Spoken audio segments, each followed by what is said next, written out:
Thank you all for coming. It's a nice turnout for, I'm sure, because the topic has caught your eye. It's coming up everywhere these days. I was just saying, top of the New York Times today was about the law in Australia and youth using social media. So I'm not surprised to see a lot of faces here. My name is Caitlin Corrigan. I'm the Executive Director of the Institute for Ethics in AI.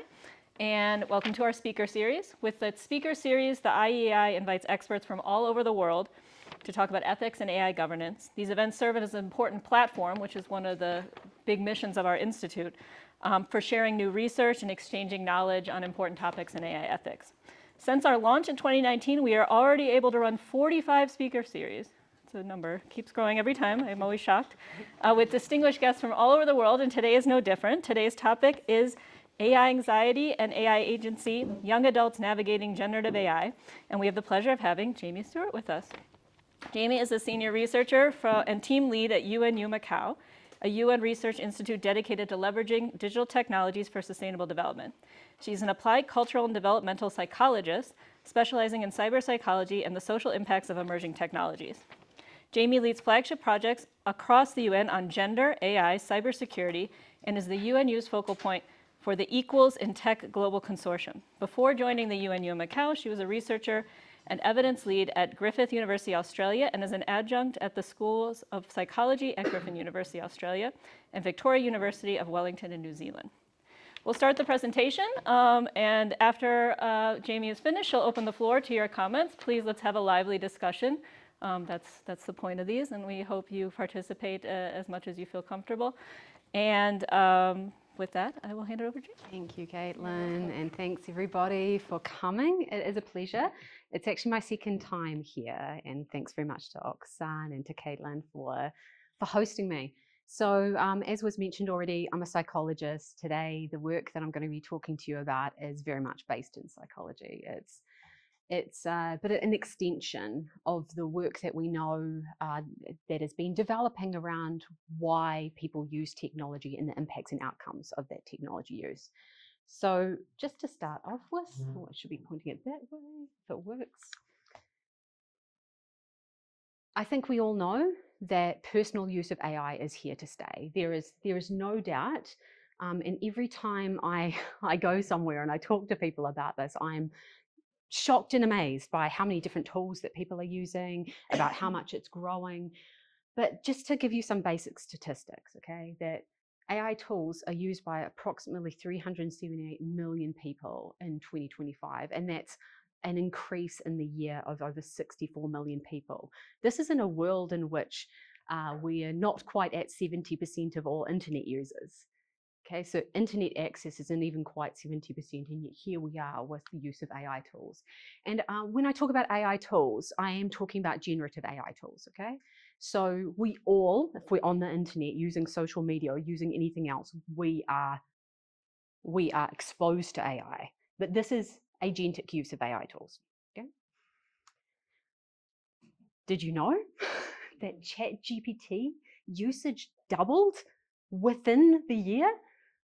400 to 800 million people, users, and people are actually shifting their use or using ChatGPT as well as other tools.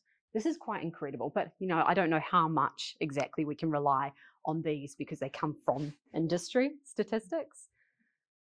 It's estimated that between 13 and 20 trillion US dollars will be added to the economy from AI by 2030. So for me, and I guess this has been the case the whole time, but the question isn't about whether we will use AI. It's not. It is about how we're going to engage in it and the agency with which that engagement will occur. So as much as we might want to deny the possibility of AI in our lives, it's not going to happen. And even the work that I'm doing in the Global South, we see there are major increases in AI use and a push for that use. Is this a problem? Is my big question. We talked about the social media ban. Before I worked on AI, I worked on social media in Australia, no other place. And I guess I would have asked back then, 10 years ago, is social media a problem? And now we're in the place of By the way, in Australia, it's not called the ban. It's called the delay. That's the way the government calls it. We're delaying social media. But I do wonder in 10 years' time how we're going to look back on generative AI tools and whether or not we're going to learn similar lessons, whether we're going to take a nuanced and more complex approach to this. There's actually been some wonder, this is from a German researcher called Bronner, who's done some great work in terms of attitudes towards AI. And every time I look at their research, it's like it grows. So this is with over 1,000 participants, where they were asked about the positive as compared to negative expected benefits of AI in their lives. And what you get here is at the top, positive and expected, positive and unexpected. So everything on the right-hand side is considered positive, everything on the left-hand side is considered negative.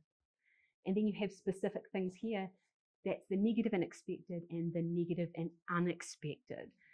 So actually what we have is quite a strong negative perception, social perception of the future of AI in terms of how it's going to impact our lives. And yet it's growing and growing. I'm not going to go through these in detail, but what I will, like the positive and unexpected, we've got increases sustainability, prevents crime, the positive expected, that promotes innovation, that it plans urban infrastructure, that improves health, that improves security. So these are actually really wonderful and amazing things. And working for the UN, I hope that you all have read the Global Digital Compact. I hope you understand from a global governance point of view that actually one of the critical ways that the UN perceives that we can accelerate progress to sustainable development goals is through AI. So we get a little bit of that here, but not really very much. So there's quite a big discrepancy between what industry is pushing, between governance of this and people's actual attitudes, the way that they feel about this. And I care about the way people feel. I hope you do too. This one here is a slightly different view on this from the same author, Bronner, where it is broken down instead of risks and expectation, this is risks and utility. Okay, so we have high risk, high utility, high risk, low utility, and so the top here is everything that has high utility and the bottom is everything that has low utility. So what we see here is a slightly different pattern. So although we feel AI might be risky, we actually feel like it's predominantly useful in our lives and useful in many, many different ways. So again, I see a major mismatch between people's attitudes and feelings towards AI, the usefulness of AI, and our discussions of how people are actually using it. Which is why back in, do I want to say 2023? Back in 2023, I was really interested in the concept of AI anxiety. There was a lot of discourse around at that time. There was we hear a little bit less about it now. But I was like, what does it mean to have AI anxiety? And if we have AI anxiety, how does it influence our behavior?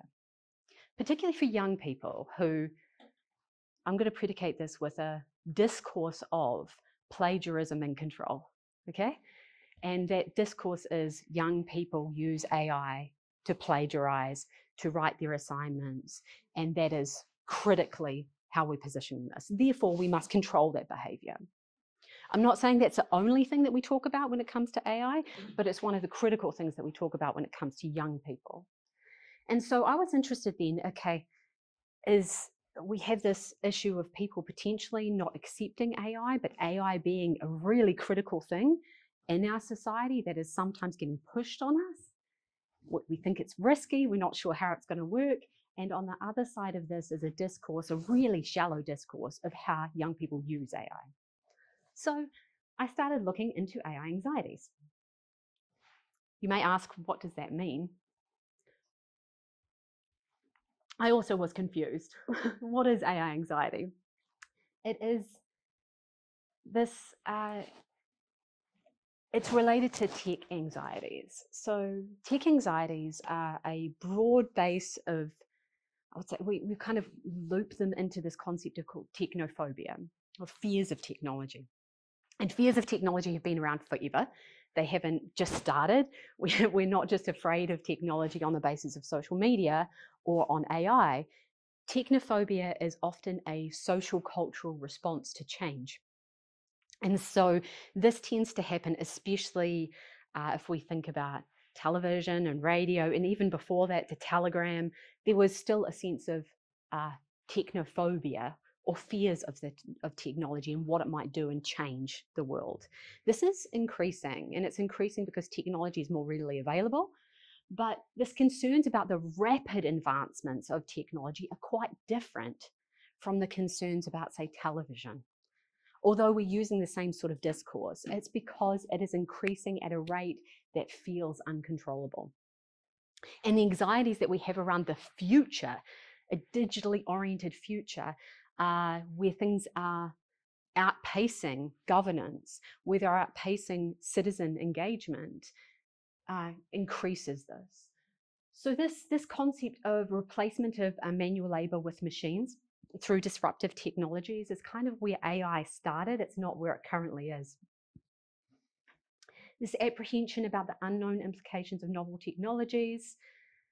And just a quick, this is from Kim et al., and it shows the increase in searches over time over issues to do with AI. So we all know AI has been around for ages, but it's now, the tools are now within public use. So this idea about, are we anxious, and is anxiety has increased substantially since ChatGPT. And I would say that these types of questions, what is it going to do to our lives? Is it dangerous? And will AI replace me, my job? Will it change social interactions? Are critical issues that in some ways the terminology of anxiety doesn't do a good job of actually encompassing. I'm going to talk to you about why.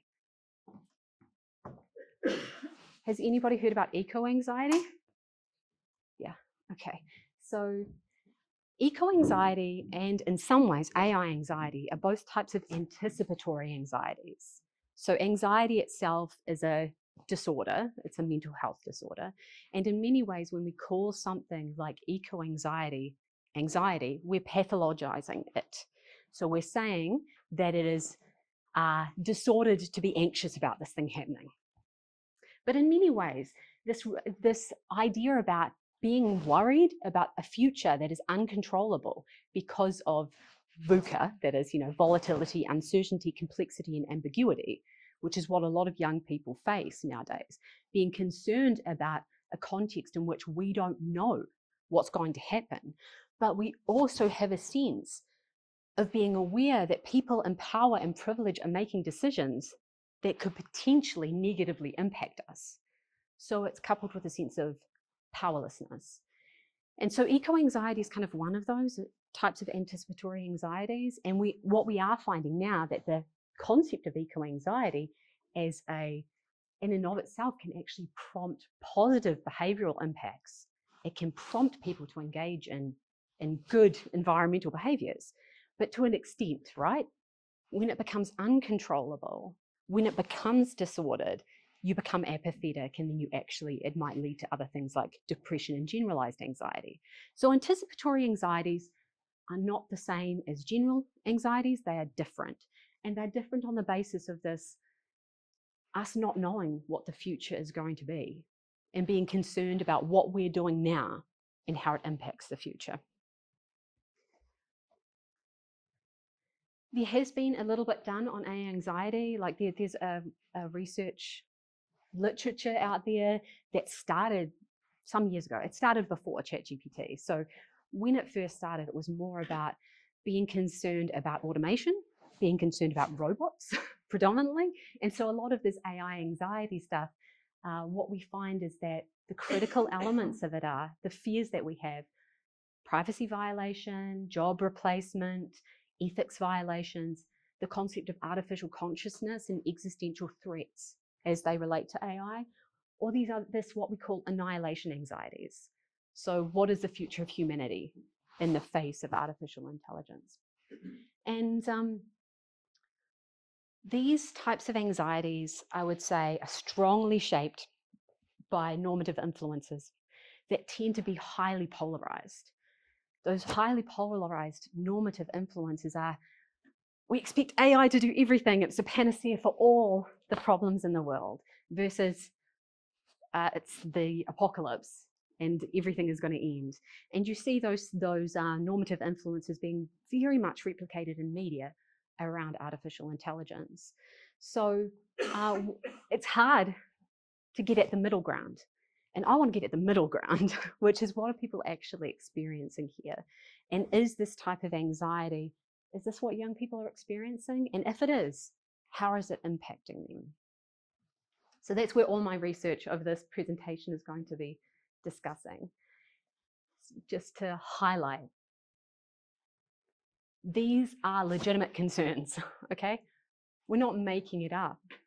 It is legitimate to be potentially concerned about these things, and it could support, say, your digital security. So just like eco-anxiety that may change your environmental behaviors, if you are a little bit more concerned about these things, it may actually influence the amount of information you put about yourself. It may influence your skills development. It may influence a whole variety of other things. Okay. Why young people? Why do I care about young people?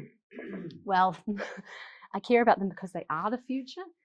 And I don't know if anybody is aware of the research around this, like socio-technical futures area, which is the, like I've already kind of touched on it here, which is the concept of how we imagine the future, what we think is going to happen. And this idea of an imagined future has really strong impacts on how we act in the world today, particularly for youth. And so if they think, if we can get young kids or young adults to imagine a positive future, then we can also get them to engage more in civic action. And there's also a bunch of research that talks about how young people imagine the future of their communities and how they engage in community-based behavior. So it's actually really, really important, especially socio-technical futures. And so when children are asked, when they're actually invited to the table and asked the question, what do you think about the future? What's the future going to look like? Kids actually tend to be more positive. They tend to be quite highly positive about technology and specifically science. They young people, and I will continue to say this, regardless of whether we're talking about children, adolescents, or young adults, tend to be quite optimistic and balanced in their approaches as well. So this future where they think technology is going to be embedded into their lives, they're happy and feel okay about that. It's the type of future that they want. But kids are also concerned about, I'll call it general societal decline. Young people may call it something else, which is they're worried about whether or not people within the society are going to have the same opportunities as one another, and worried about social isolation and accelerating inequalities. So I do want to say here that oftentimes we don't elicit this information from young people. This is what we find. But what about AI?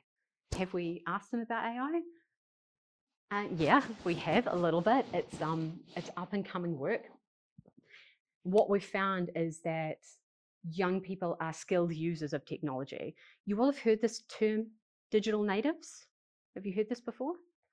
Okay, the concept of digital natives means that it was predicated on the idea that if you're born into technology, into a technological environment, then you're more likely to understand and know how to use technology in a much more easy fashion than older generations, okay? But it was also predicated on the idea that cognition would change, that people using technology, especially young kids, the way their brains function would change as a result of using technology during formative learning processes.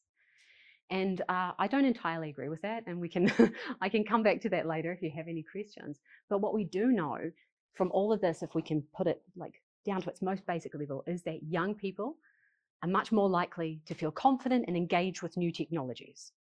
They uptake new technologies, they are early adopters of pretty much all new technologies. And it will continue to be the case as you age, that younger people will take on more things and you'll be like, I don't understand how to use this. That's what happens. But that doesn't necessarily mean they feel comfortable using those technologies. That doesn't mean that they're necessarily born skilled in using those technologies. So that's a bit of a blind spot when it comes to thinking about young people just as digital natives. So there's a really restricted understanding of how young people use AI that fails to capture how they make sense and engage with it. And I've told you about why that is already. It's often this discourse of using it in education more than anything else. And from the small amount of work that has been done on youth attitudes towards AI, they have generally positive attitudes. I like this one though. They're less positive about robots, particularly humanoid robots. Kids tend to be a little bit scared of the uncanny valley of humanoid robots, which I think is kind of cute. But in general, it is that they tend to be really positive. They are highly motivated to experiment with and use AI, but many of them don't understand how to use it. There was a recent study that showed that 70% of kids in the US were not being taught about how to use AI, and that about 40% of them indicated that they didn't actually understand what AI was doing. So that's huge. And a really big study in India actually found amongst young women and men, found that it's being used a lot currently amongst youth for psychosocial support, particularly for girls who tend to, if they're in an environment where they feel like they can't reach for help, this is a place where they may go. So it's deeply embedded in people's lives, is what I'm trying to tell you right now, in young people's lives. All right, this is the background to the research. Now I'm going to talk to you about one large research study that I've been undertaking over quite a while, and some analyses that we've undertaken from that study. And then I'm going to be talking to you about a second study that was run with my colleagues in mainland China, specifically about ethical judgments and the use of AI amongst young people for academic use, okay? Because we're all interested in it, right? But I was interested more in figuring out how are young people ethically judging the use of technology. So let's start with the first one, which is all about how do young adults feel about generative AI and why do they feel that way? Do they feel good? Do they feel bad? Why? It's going to be the first study that I talked to you about. The second one is AI anxiety, which is our concerns about artificial intelligence. Is it prevalent? Do they actually feel anxious? And does it relate to general anxiety? So is it actually relating to kind of more disordered ways of thinking and feeling? And then finally, I'm going to be talking about clustering young people. So we're not all the same. Young people are not all the same. Some are more technologically savvy than others. Some are more technologically engaged. And I want to know whether or not that engagement in technology, that deep thinking about technology, does it actually influence levels of anxiety and how well young people are doing. So this is about what I've been working on. I hope it all makes sense to you. This is both so the study itself is an online survey through Prolific, and the sample is geographically dispersed, very broadly geographically dispersed. It's not just European. We also have a large group of young people from South Africa, from all around the world. I'm not going to be doing any specific regional or cultural analyses or talking about them here, mainly just because I haven't had time to really go into that much detail. But I want to acknowledge this is a diverse sample of youth, not just based in the US or in Europe. So these were randomly 888. How did we get that number? It's very strange. Youth between the ages of 18 to 25. The mean age was 22. And they self-identified as current users of generative AI tools. So these were all young people who are using AI in their lives right now. It was gender balanced, and 50% were college level educated. This is just broken down by gender in terms of frequency of AI use of the sample and competence, self-perceived competence in AI use.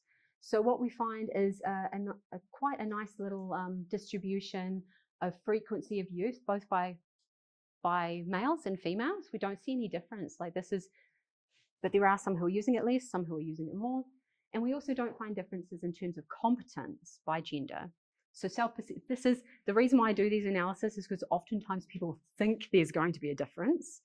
Okay, so that is young women feel nearly as comfortable, feel nearly as skilled, and understand AI nearly as much as the male participants. I'm sorry if it's difficult to see because the way the screen is, but I just want to highlight here that I'm really not finding a lot of gender differences here, and we can talk about why that might be later as well. Okay, you want to know, how do young adults feel about AI? So I asked two questions. I asked a question about how positive do you feel about AI, from very bad to very good, with midpoint, as you know, like this was on a 10-point scale. And then I also asked, why do you feel this way? So do you think that young people generally feel good or bad? What are your thoughts? What do we get? Good? Okay, I'm getting some people say good. Oh, yeah. Okay, bad? Oh, all right, interesting.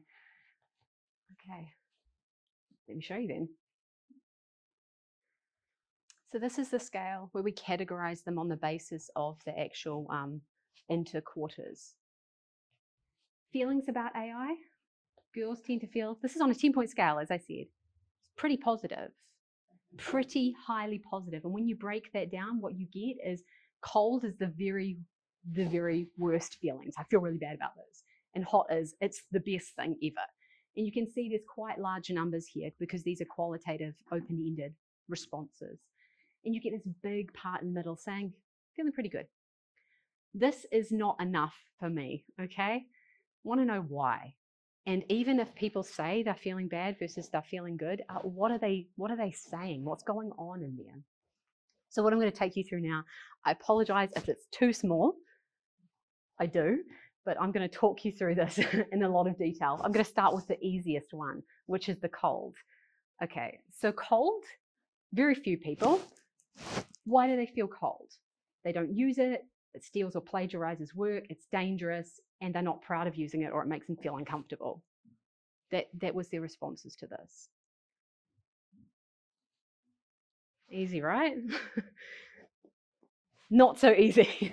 This is the one where, why do you feel cool? Which is, what we see in here is the differentiation between mostly negative feelings and tensions, which are, it's useful, but.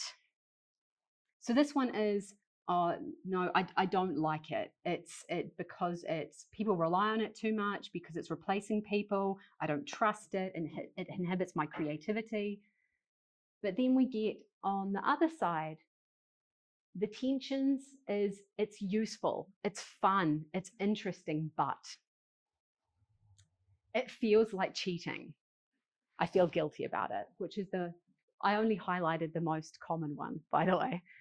So the most common one here was, I feel guilty and dishonest. It has high levels of utility, but I feel like when I'm using it, it's not particularly good for me. I'm relying on it too much, it's unethical, it makes me uncomfortable, it's unreliable. So here we're starting to see, as I said, kind of more nuanced understanding of why people feel, or young people feel the way they do. But then the largest group, which is warm. Again, we see those two middle places where most of the people are sitting show high degrees of tension. The first one is like, the largest one is, I feel good about this because it's helpful. It's convenient, it's helpful, and it's just useful in everyday life. It's good for me. But then we have, as you can see, the nuance around here. It helps me learn, it increases my productivity, it helps me be creative, it complements my skills. But then at the bottom here, what we have is the tensions, just like in the other slide. I'm warm. It's useful, helpful, and powerful. That's why we think it's good. But it's scary. It can be misused. It's risky. It's potentially dangerous. So you can see here across them, we're getting utility, perceived utility, along with potential risk. And that's where most young people sit. So they're sitting on the, like, where young people are being differentiated is just how risky they perceive it to be. And the risk here is predominantly more in the, I'm worried that I'm going to become lazy. I have personal guilt around this, versus here in the it being misused, or the outside other, it being dangerous. Does that make sense? The differentiation between cool and warm tends to be in the personal relevance of the risk. Okay, what about those who are hot? Hot is the people who are just like, it's the best thing ever because it's useful and it's helpful in my everyday life. So you can see here that there are some other elements that are potentially tense in here, but in general, it's like it's doing good things for my life. It's solving problems, it's reliable, complements my skills. Okay, so this doesn't say too much about the anxieties that young people are feeling, but it does tell something about the depth of the understanding of the tools. That's where I'm going to go next, which is their anxieties. Okay, you can all have questions at the end, so I'm going to, I've got quite a bit to go through, and I've been told I can talk for a very long time. So if you have any questions, please just write them down and I'm happy to answer them and go back to these slides. So how do young people feel about it? Conflicted. Generally good because it's helpful for them, but a bit conflicted. I also asked them about the risks and opportunities that they perceived of AI in the future. Not just about their own personal experiences, but what is good about AI and what is not so good about AI. And we get exactly the same tensions emerging here. The themes that come out of this are future opportunities where young people see AI is going to be very good for healthcare, it's going to accelerate progress.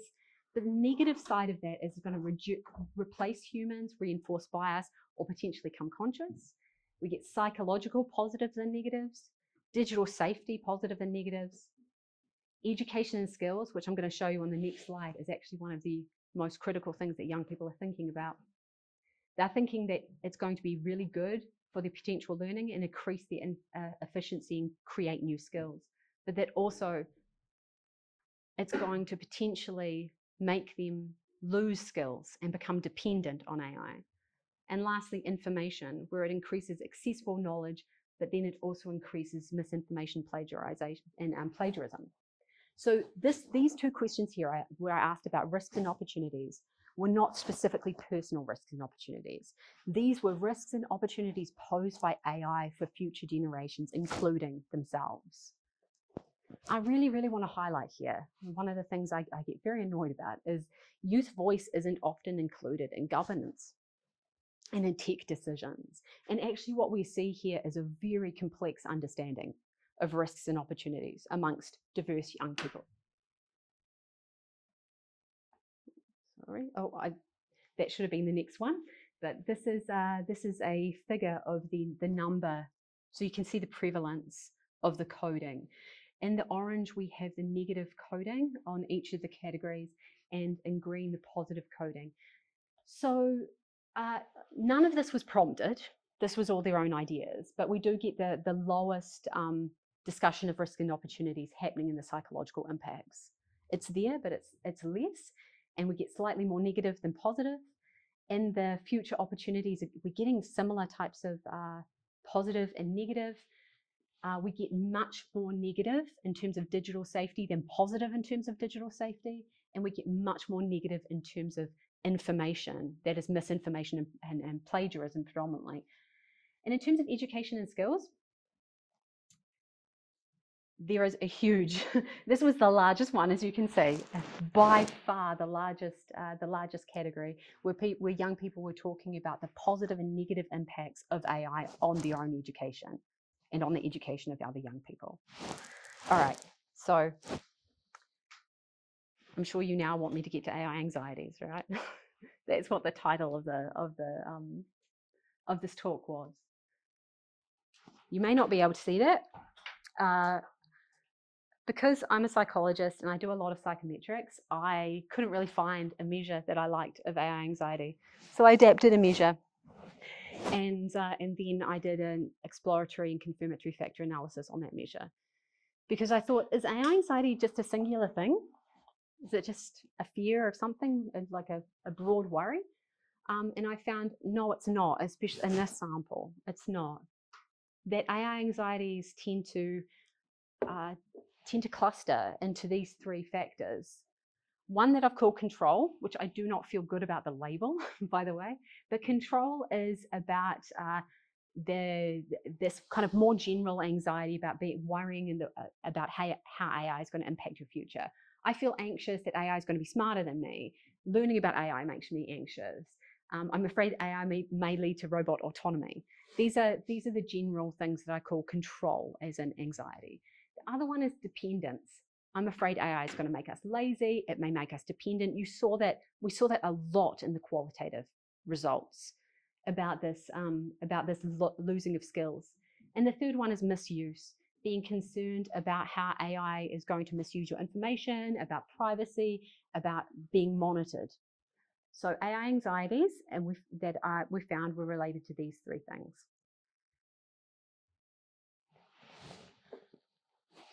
Okay. You would think that the greater competence that you have and the more frequently that you use it, maybe you'd feel less anxious. That is what came out here. The more competent that you feel, that young people feel in using generative AI, these are bivariate correlations. You're going to see something slightly different in the next slide. Okay, so the bivariate correlations show us that if young people feel greater knowledge, skills, and abilities in using AI, they tend to have lower levels of anxiety across those three factors. Frequency of use isn't related to those things bivariately. So it doesn't matter how much you use it, it's not really influencing how anxious that you feel. And is it related to overall anxiety on a bivariate level? So on a bivariate level, we find that it is positively, that is a control, independence, and misuse. These ones down here, all positively correlated to AI anxieties, which is to say, this is the general anxiety questionnaire, that the more anxious you are about these things regarding AI, the more anxious you tend to be in general, which is a bit of a worry. So I did a mediation model. I'm sorry that this is cross-sectional mediation model for all of those. I would love to have longitudinal data, but I do not have longitudinal data. But I feel like it's something that we can actually consider in the long term when you're controlling for each type of anxiety. What influence are we getting? The more competent you feel in using AI, the less likely you are to believe that AI is going to be misused. So you feel competent. The more competent you are in AI, the more you have a sense of AI might, it may take over, that you don't have control. So you feel highly competent, probably because you feel more technologically savvy, you're more engaged, and then you're worried more, which is interesting because this is a double-edged sword in terms of feelings of competency. And you get the opposite effect. It's a weak effect on dependency as well. Both control and dependency positively influence anxiety. So I'm not going to talk so much about the indirect effects here, but I do want to say that competency itself has a direct effect on anxiety, which is to say that in this sample of young people who are generative AI users, the more competent they feel in generative AI, the less anxious they feel. And I would say that's probably because they're living in an environment where learning how to use AI and actually being competent in AI is positive for them right now, that it's a good thing to be in this world. So not all types of AI anxiety are necessarily going to lead to other bad things, is what this is saying. If you're worried about dependency, if you're anxious about dependency, if you're anxious about this kind of more general sense of AI and it influencing social life, then you tend to be more anxious. Okay, so I'm going to get on to the last study in this one, and then we're going to be talking about plagiarism. So this question is, does tech engagement influence AI use? And I looked at technology profiles and AI engagement. The technology profiles are based on attitudes towards the internet and attitudes towards oneself and one's efficacy in an online environment. So these are the measures that we used. I'm not going to go through them, to just say that this is measures of a young person's ability, their self-perceived ability to use technologies, about the way that they use technology, whether in a social way, in a distractive way. There's also an excessive internet use question there, perceptions of privacy in online spaces, and disinhibition. And then the generative AI measures, which I've already talked about, which were the outcome measures I'm looking at here. So I did a latent profile analysis to see, do young people cluster in terms of their technology use? And if they cluster, do some clusters of young people use AI in different ways? Here's what I found. Yes, they do cluster, and this is not unexpected. The three clusters are what I'll call impulsive use, and that's nearly 29% of the sample. The next one, strategic use, and the third one, cautious use. So if the impulsive use you can see is high on all of the indicators of tech use, they feel high levels of digital efficacy, they have high levels of excessive internet use, high levels of distracted internet use. So basically they're engaged everywhere. They're quite highly engaged in digital tech and online environments. The strategic users are way less likely to be engaging in, that's the green line by the way, way less likely to be engaging in the more negative types of online behaviors. So they are using the internet, but they're using it socially predominantly. They feel high levels of efficacy using it. They feel high levels of control in using that environment, but they tend to not engage in more problematic types of internet use. And the cautious users are using it less overall. They feel less efficacy in those environments. They're less sure of themselves and they're engaging less. So this is kind of what we would expect in terms of the way that young people use technology. There were no gender or age differences. Higher education, the more highly educated a young person was, the more likely they were to belong to this category, the strategic category, and that if they were from a lower income country, they were more likely to be in the impulsive or cautious. So there's something to be said about the environment as well. But how does this relate? And you're going to see a lot of like complex figures just now, so I'll try to break it down. I've tried to keep them color-coded and nice, but we'll see. I'm going to give you overall understanding of this. This is the generative AI measures. The first three are the competency measures, and then the frequency and the competency measures up to 4, and then these are anxiety measures. Very generally to say that strategic and impulsive users have higher levels of skill, knowledge, and understanding than the cautious users. They differentiate in that way. And the impulsive users have higher anxiety, especially in terms of dependence and control. So this is a difference between the impulsive users and both other groups of users. And this is a difference between impulsive users and the strategic users as well as the cautious users. So there's not so much difference in terms of skills and abilities, with the exception of those cautious users who feel less skilled. The difference in anxiety is between the impulsive users and the other users. So if you're engaging more, you tend to be more anxious. And this is also asked about motivations for use.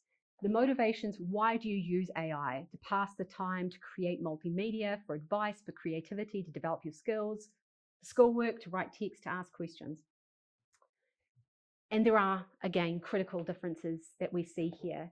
So the impulsive users and the strategic users tend to be more motivated to use generative AI, and they're using it for a variety of different reasons. The impulsive users are specifically using it, much more likely to use it for creativity, but they're also more likely to use it for anything else. They're using it more to also write text. Okay, so they're engaging. You can see the big difference here. I don't want to differentiate motivations into positive motivations and negative motivations because I think that is the wrong way of doing this, but just to say that the type of technology profile of a user influences how they are motivated to use the tools. And lastly, it also influences how they feel. So the two measures here are anxiety and flourishing.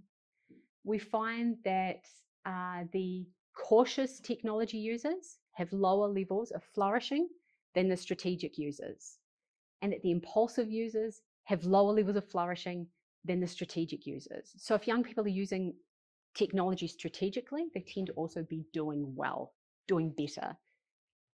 And we get exactly the same thing, but for anxiety. So the cautious users tend to be more anxious than the strategic users, and the impulsive users tend to be more anxious than the strategic users. Okay, we're on to the last thing now. There's so much to get through. Okay, this one is about ethical and unethical use of AI. So we're coming to the very final. This is a different study. So the study was asking about how students conceptualize unethical AI use, the rationales that they provide, how do they base their judgments of these. Okay, and this was 515 students currently enrolled in mainland China universities, same age group. And there are the measures that we used: ethical judgments about AI use ethical judgment rationales, and then their personal AI use.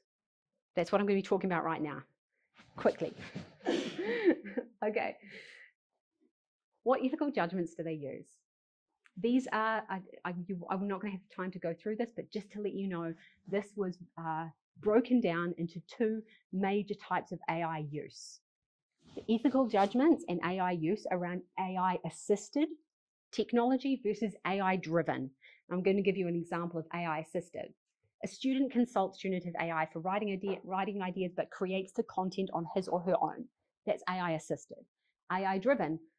A student prompts generative AI using the assignment guidelines and copies and submits their response. Okay, so those are the difference. We have one that's more you're using it to help you, the other one that it's driven by AI. So those are the differences. And this is what it looks like. The main ethical judgments were, this was from not at all ethically wrong to ethically wrong. AI-assisted was not considered to be ethically wrong. So this is, the mean was actually 0.57, and said that that's the rating scale from 0 to 4. AI-driven was considered to be much more ethically wrong, but still not particularly ethically wrong. The mean personal AI use, again from 0 to never, was pretty high, especially for AI-assisted. Students were using AI in 2.34. Maybe, you know, there might be a bit of bias in terms of their responses. They were also doing the AI-driven stuff, but less so. And what we have here are the social domain rationales about the different types of use. So how do you rationalize this? And this was from strongly disagree to strongly agree, so that the moral ones were that this behavior is unfair to others. And so the AI-assisted use was not considered to be very highly unfair to others, but AI-driven was. Same thing with prudential ethical reasoning, which is that it prevents me from developing skills. So there really was a big differentiation there. Opposite way from the acceptable if there are no rules, which are the conventional ethical, which is to say that AI-assisted, it's okay if there are no rules around it. It's all good. We can use it. We can do it that way. And personal, that it's a matter of personal choice. So ethical judgments about both AI-assisted and AI-driven was often seen as a matter, oh, you know, people decide to do whatever they want to do around this. Okay. So to look at the correlations between these things, there's no association between ethical judgment of AI assistance and its use. So maybe you consider it to be very unethical, but you're still using it. That's basically what we found, that there was a negative association between ethical judgment of AI-driven and its use. which is to say that the more unethical you find AI-driven types of use, the less likely you are to do it. Negative association between AI-driven ethical judgments and its use, and positive associations between ethical judgment types and use types. The last one to say is there was a weak positive association between ethical judgment of AI assistance and AI-driven use, which is a kind of unexpected and weird finding. So I'm not so sure about this one. But in general, what we're finding is that people's behavior doesn't follow the ethical judgments very strongly. It does more so if the more unethical AI-driven types. Okay, this is my last slide. So I'm done and you can ask me a bunch of questions. I had so much to say that I wasn't exactly sure how to summarize this. But just to say that the worries and hopes coexist. Young people generally feel positive about AI, but we're not really taking into account why they feel positive or why they feel negative. And I personally feel this, the sense of guilt that young people are feeling and the sense of like whether something is ethical or not, we need to take that into consideration much more.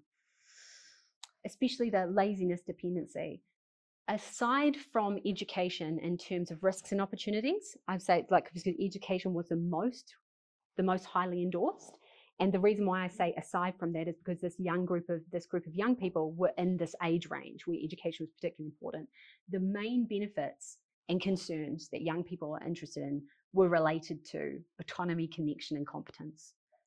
And that's really, really important. Existential and personal threats from AI are related to general anxiety. And finally, the ethics of AI are contextual for youth. They're not absolute. And this current focus that we have on plagiarism and control is really missing some of the discourse that we need to include around agency, motivation, and empowerment. And I would just say, more generally, we really need to include youth voice in everything we do. We should be focusing more on this area in terms of understanding AI use, particularly in terms of competency, literacy, ethics, and anxiety and concerns. And that's it. Thank you, everybody.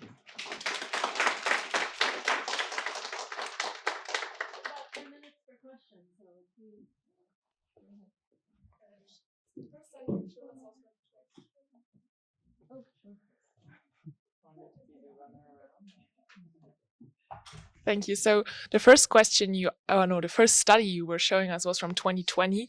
And since then, I would say there have been heavily advancements in Gen AI and what is possible and what is not. And we see first impacts on our lives actually now. So is there like a follow-up study planned? Is there anything you know about the current feelings that young people have? Yeah, that's a really good idea. So it was 2023, the end of 2023, beginning of 2024. But even that still feels like a long time ago, you know. I would definitely, what I want to do is a longitudinal study. I mentioned that as well. And what we've missed in terms of good understandings of tech use and why we're getting to the point of the social media delay is actually because we don't understand how these things unfold over time. Which is to say, like, okay, I'm motivated to use AI in this particular way right now, and then my need is met, and that's a good thing. Or I'm motivated in this way, and then I become socially isolated, or my learning impacts, and then that impacts me in that way. So I think those are things that are really important. They're critical, actually, in our understanding. We're never going to be able to keep up with the pace of technology. But what we can do is actually understand, as I said, the unfolding of that in young people and everybody's lives. So funding, I'm asking the powers that be. With funding, I think that's something that I definitely have planned, and I would strongly encourage other people to kind of work in that space as well.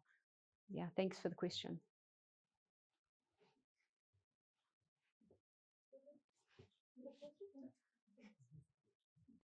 Thank you very much. Fascinating. And thanks for creating some new knowledge for all of us.